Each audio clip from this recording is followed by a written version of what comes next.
E para dar início à primeira sessão, Liderança Positiva para um Investimento Social Transformador, eu convido ao palco Sara Parkin, fundadora e diretora do Forum for the Future, e Martin Bernard, sócio fundador da People for a Better World.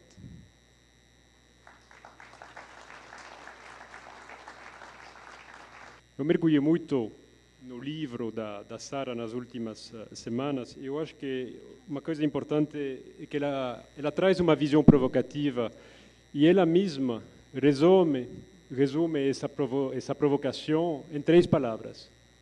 Just do it. É uma forma de responsabilizar cada um entre nós e de uma forma mais geral na sociedade sobre a responsabilidade que temos em nível individual de não esperar transformações sociais, de políticas públicas, de governança e outras para actuar em prol da construção de um mundo diferente. E tem uma razão muito forte para isso, e que não existe tempo mais para não fazer isso. Eu acho que nesse cotidiano que a gente vive, não apenas no Brasil, mas em relação às questões globais que estão debatidas todo dia, essa questão de ser positivo é muito importante. E eu tenho a certeza, em função disso, de que o que ela traz para nós, nesse livro e ao longo da experiência de vida dela, é uma fonte de inspiração muito rica para todos esses divergentes positivos em potencial que estão aqui na sala, que nos acompanham pelas mídias sociais e que estão na sociedade, de como ter uma atuação mais efetiva no seu cotidiano, de como não se deixar contaminar pelas energias negativas, de como ter esse olhar mais positivo em prol da transformação da sociedade. Apresentando a Sara Parkin, para que ela possa fazer a apresentação dela. A Sara Parkin é diretora e fundadora do Forum for the Future, organização britânica sem fins lucrativos que atua com soluções inovadoras para os desafios da sustentabilidade. Ativista pela sustentabilidade há mais de 40 anos, a Sara foi e é envolvida com diversas organizações não governamentais, como a Amigos da Terra, a Population Matters e o Community Generation Fund. Ela também atuou no Conselho da Agência Ambiental da Inglaterra e País de Gales e o Natural Environment Research Council.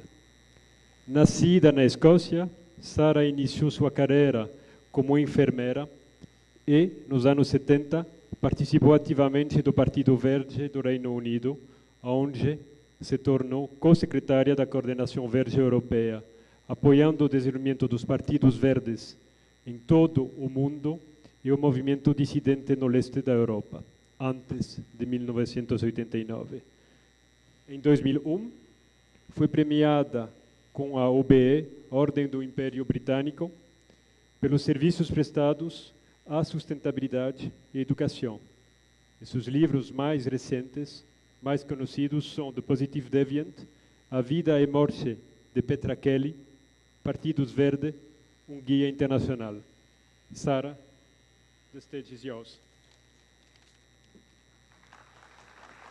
Obrigada. That's my only word in Portuguese, really.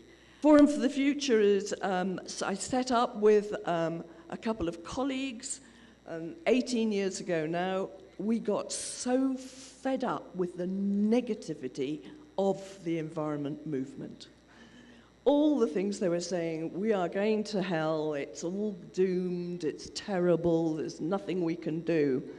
And people were just running away from that message. It was a message of hopelessness.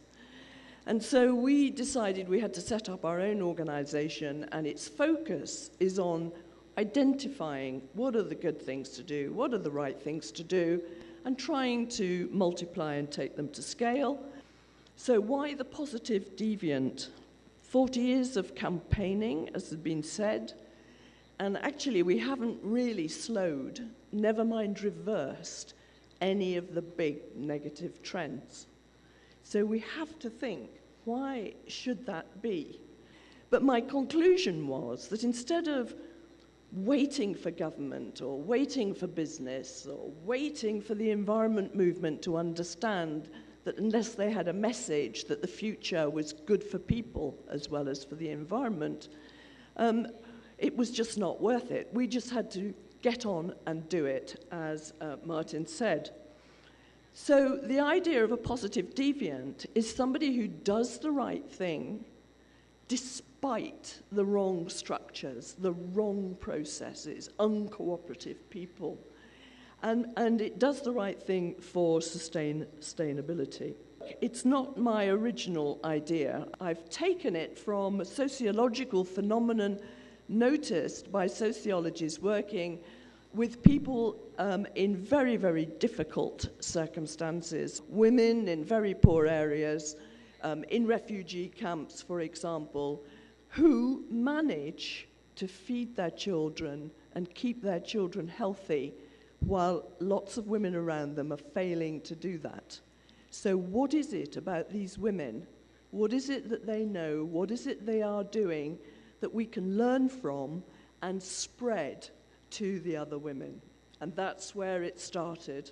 I'm going to talk about the outcome next, because unless we have a bit of a grip on where we want to end up, it's very difficult to think what is the journey between here and there. Plenty of evidence of the disruption of the chemical systems of the universe, of the world, well, the globe, that is causing major disruptions in many parts of the world, the climate, drought, and so on. People, there's growing inequality of all kinds, fragmentation of community, and so on. And when we look at our institutions, it's difficult to see our political systems, and it's not just in Brazil, and our financial systems that are supposed to lubricate our economy, they're actually in functional failure. And so the real economy, which is where we all live, is not actually serving what we would like to happen, our relations and our livelihoods. It's portrayed as a market failure.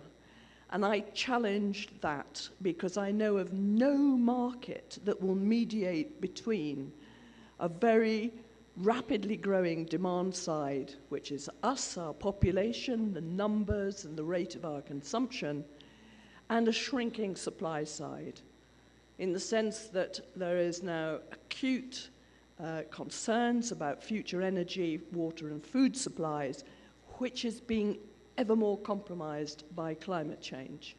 And this is the point where we have to talk about the psychology of change and why, with evidence of the scale we've got, why people are not responding as if it was a major emergency which required constructive responses from government and leaders in every sector. Because make no mistake, leadership is the game changer. This is a report given to Obama when he took office. It pointed out the lessons that he should take into his presidency from the last century, and the most important was leadership. And that is the capacity to be able to steer things in a direction that made things better, rather than just take them in the direction that made things worse. And the US intelligence services, when they're not bugging Dilma's cell phone, they're collaborating with the European Union intelligence services, who they also bug, to look at the resilience of countries in the face of the kind of shocks that are coming down the line in terms of population growth, quality of the environment, ability to serve the community, the capacity of the government. To look at the investment conundrums that all poses. We've got government regulations, we've got actuarial estimates, we've got all of government policies and ratings and everything to do with the financial sector, which is mitigating against sustainable development. Other things are being rewarded. And there's this notion of wasted investment. There's a lot of talk in Europe now that the big fossil fuel companies are overvalued because they're not going to be able to exploit all the resources they say they have because of greenhouse gas emissions. Therefore, they are overvalued. Money is no longer the symbol that enables us to have a good life together, to help us do the things together we want to do. It's become a thing, it's become a commodity, so it's kind of lost its capacity to serve us. It now drives us. So as I said, we need to think differently, a broader definition of capital, and I've put in there manufactured capital, which is the quality of our built environment. That can do enormous amount of improvement to its quality. And the point of that is, if we're investing in building those stocks of capital, which are being eroded at the moment by the way we do things, that's the economy of the future that will make life good for people, and by investing in it, we will be able to make it come about. And the finance and technology will follow. That's the sort of big confidence jump. Instead of following finance and technology, we have to expect it to follow what we want, which is larger stocks of those capitals. Now, innovative finance is really important to making this work. And this may be controversial and it'd be interesting to talk about, but I'm suggesting that instead of grants, instead of donations, it should be loans. Innovatively structured, because that is the way you can enter a partnership with people who are doing something that we want to happen for social and environmental outcomes, but it gives them ownership, not just in the design of it, but the running of it, the obligation to repay the loan, and also obviously cycle something back into more social investment that they control in their neighborhood. And there are very interesting models for doing that. So the change in a nutshell, how to move from an economic logic dependent on more people consuming more stuff to one based on fewer people consuming less stuff, and that we should be happy about it. And one of the key things positive deviants do is actually ask, why are we doing things that are keeping us stuck in the system we have now? Why aren't we making these moves to different ways of doing things? Positive deviant investors, identify transformative innovations, create allies and followers, and use innovation and patient finance. Do it yourself and then ask others why they are not doing it too. The other part of the process is creating allies and followers, and this is where leadership from what would be called innovative and long-lasting social investment, building the capacity of people to decide and act in favor of doing things in a sustainable way is the key intervention point. And so if people don't know what to do, then they won't know how to do it. Collaborate, generate projects in partnership with others, and tell a great story that accentuates how good it can be. Social capital, does anybody know Elinor Ostrom? I encourage all social investors to really look at what this woman has done. Nobel Prize for Economics in 2009, first woman ever, and she's not even an economist. And her life was spent finding out that it was not true that if you had common land, that it would be exploited by people. And so you might as well put your sheep and your cattle onto this place, because if you didn't, somebody else would do it.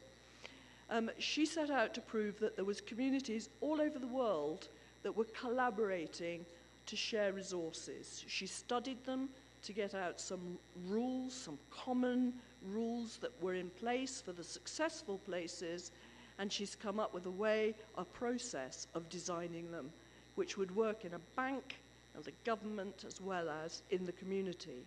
Most of the good practice guides that are around are about outcomes.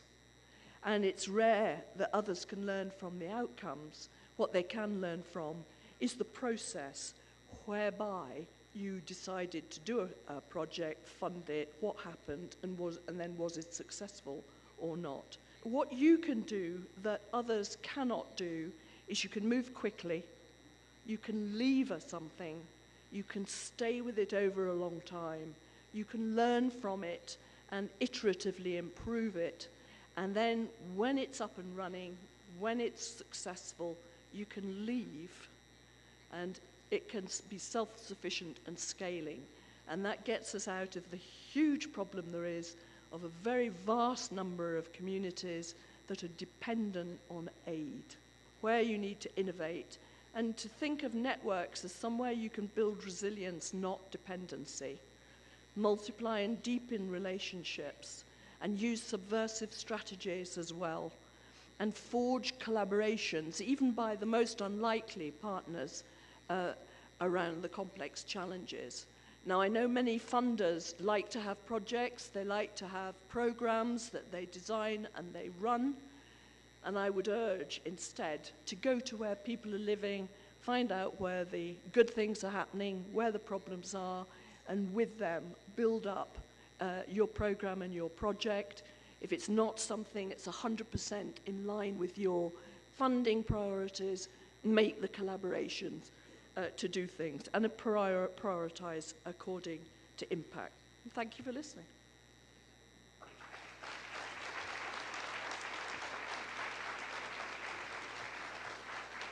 Eu queria trazer para vocês duas reflexões que eu acho que são importantes depois, no mínimo para mim, depois de ouvir a Sara.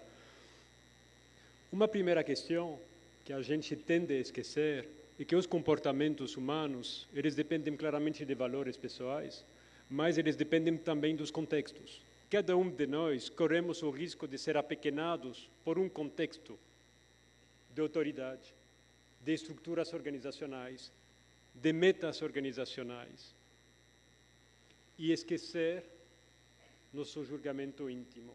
E me parece, quando eu escuto a fala da Sandra, que esses divergentes positivos são pessoas que conseguiram não ser apequenadas pelos contextos dentro dos quais elas estavam vivendo, qualquer sejam esses contextos. A segunda reflexão é sobre essa questão da ampliação da consciência. Me parece que hoje o conhecimento, por tão importante que ele é, não é mais suficiente. O conhecimento sobre mudanças climáticas, o conhecimento sobre inegalidade, o conhecimento sobre questões de poluição, etc., etc., é amplamente acessível. Ele não é suficiente para mudar nossos comportamentos. O que é preciso é uma ampliação da consciência. O que é preciso é que cada um perceber que estamos parte de um sistema e exercer esse pensamento sistêmico. Indivíduos, organizações que têm uma atuação que está definida apenas em termos do que elas recebem do sistema, são insustentáveis. Para que sejam sustentáveis como atitude, elas têm que ter um equilíbrio entre o que recebo do sistema e o que eu dou para o sistema. Agora, quantas organizações, de qualquer natureza que sejam, buscam, dentro da sua governança, dentro das suas diretorias e de suas gestões, uma massa crítica de pessoas que tenham esse nível de consciência mundicêntrico.